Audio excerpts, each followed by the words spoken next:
সরকার। আমি ডুমনি জাগ্রত ছাত্র সমাজ থেকে বলছি। ভগবান কি আছেন তার প্রমাণ কি তা আমি এখন বলবো। ভগবানের অস্তিত্বের প্রমাণ লাভ করতে হলে শাস্ত্রে সাহায্য গ্রহণ করতে হবে। সাহায্য গ্রহণ করতে পারবো যে ভগবান আছেন। ভগবান ব্রহ্মাণ্ডের সৃষ্টি, স্থিতি এবং প্রলয়ের দৃষ্টিস্বরূপ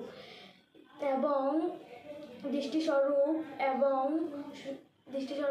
জগতে আমরা থেকে তৈরি হয়ে যায় না। বাড়িটি বুদ্ধি দিয়ে থাকে এবং মিস্ত্রিরা ইট বালি পাথর দিয়ে থাকে এবং মিস্ত্রিরা করে থাকে। ঠিক সেই রকম সুশৃঙ্খল হয়ে যায় না। সৃষ্টির পেছনে যিনি বুদ্ধি প্রদান করেছেন এবং